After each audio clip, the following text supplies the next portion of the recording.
have in common is just an absolute love of the place they're set, and like a desperate need to figure them out. Kind of what you said, I don't know if I ever arrived at an answer, but I kind of have to start with the actual setting. And it's interesting because if you think about the Lowdown in noir fiction, there's an idea that they came out of like the Western, and they urbanized the Western, and you know, really what distinguishes mysteries so often is where they are and how they're set and where they're set. This is such a particular location.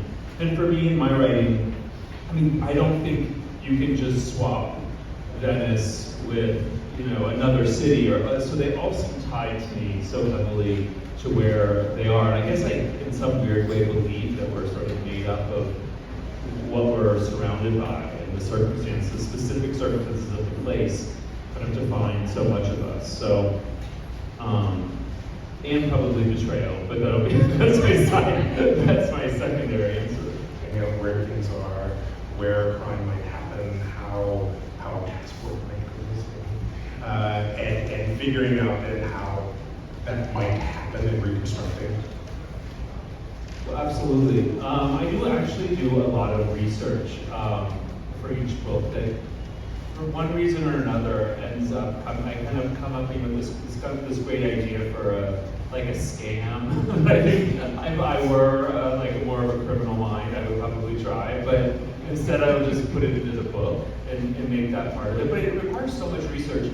Like I just was talking to this, for the Paris book, this Christie's expert on 19th century French painting. We like went through all these ways in which they appraise and give proper attribution and authenticate. And so it's amazing the research that you can do as a writer. And you know, one of the beautiful things about a writer, and I have no idea why, is that everyone pretty much wants to help a writer. Like if you come and you say like, I'm dying to know about an early American silver. Can you like tell me everything in 45 minutes that you know? And they'll be like, sure, I'm happy to, because it's almost like this like wonderful open citizenship to writers. Does that sound like an idea? Sounds good. Okay. Oh, we have someone. Is that my introduction? That is your introduction.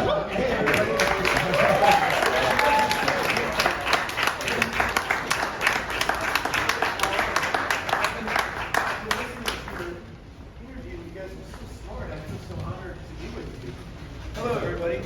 Hi. Thank you. Did that introduction come with the question? You are the answer, so welcome. We were obviously just talking about mysteries and more crime thrillers and telling stories set in particular places. And I'm curious for all of you, what is it about mystery? No matter how big or small the paper, no matter how many people are involved or not, as writers, as a performer, as a writer and a performer, that you think makes such a powerful book for readers, that keeps them turning the page, keeps them pressing play, and what keeps an audience involved in a mystery? Well, I'll start just by agreeing with something you said 2 minutes ago about how much place is about who we are and how much the identity of this show is so rooted in the identity of Tulsa, in that the main creative force behind it is this guy Sterling Harjo, who is a wonderful filmmaker. He did this show Reservation Dogs, which is largely kind of, he would say, a love letter to his childhood in Tulsa, growing up there. And that this show is actually a love letter to the present day. Am I making that coming soon? I feel like I am. And it's so much, it's built out of real relationships, real coffee shops, things that you know that really happened. Some happened 10 years ago, some happened 2 years ago, some happened in another part of town that we're saying happened in this part of town, but it's all, you know, I guess the right way to say this, when you feel writing has roots, and it's connected to something greater than what we're talking about. And all of us have roots. We're all not just what we're saying right now. We come into the room with the day, with the lifetime behind us, and we want that for our characters. And the mystery is, I think, its great value is how much somehow instinctually all of us do feel have some fundamental value in place in the truth. And that if we could know the truth, then some answer would be provided. The mystery withholds the truth and keep turning because you want to know that truth. Does that make sense to you guys? Yeah, absolutely. I also think that the mystery. And the moving image is so young. And so we're building off a form that really is, it's so fresh in our minds. Like, this show that you'll see that's coming out, it has so many influences it wears on its sleeve. It's homage to Jack Nicholson in Chinatown, L.A. Gould in The Long Goodbye, Gene Hackman in The Night Moves. You know, there's just, our brains are so full of the same vocabulary of the movies we all grew up on. Even if you don't know the influences of the Big Lebowski, you've seen the Big Lebowski, and the Coen brothers certainly saw it. They're ripping off The Big Sleep and Bogart, and they're ripping off. Now, I say ripping off, it's not a bad thing, it's a great thing there. And so the fun of movie storytelling is playing on those iconic images, those tropes, and doing something original with them. My character is not a private detective.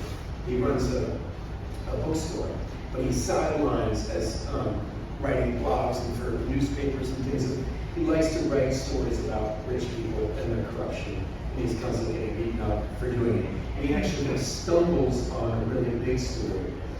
And I think for Sterling, I don't really want to speak to him, but I've worked with him for a long time, conceiving this whole show and now releasing it. He worked for a small press in Tulsa, Oklahoma, and one of his mentors really was writing the original, not the original, but was very influential in breaking and continuing to tell stories of the Tulsa Race Massacre.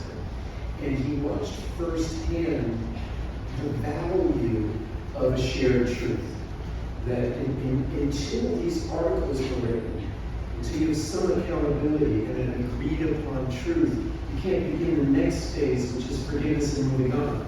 It's impossible to move on when there's still all these secrets being hidden and all this internal pain. He knew the first to say about how the value of writing about these things.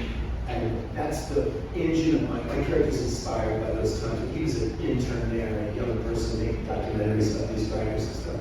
And he fell in love with that energy. It came with this expression, my character calls this a true story, which is just the intersection of where the truth meets history and how that informs the present. And I kind of thought it was brilliant. Things that we thought were pillars of our society. We watched them just kind of blowing away. I think we're all a little confused, and the history of mankind that's on these shelves is there for us to support us.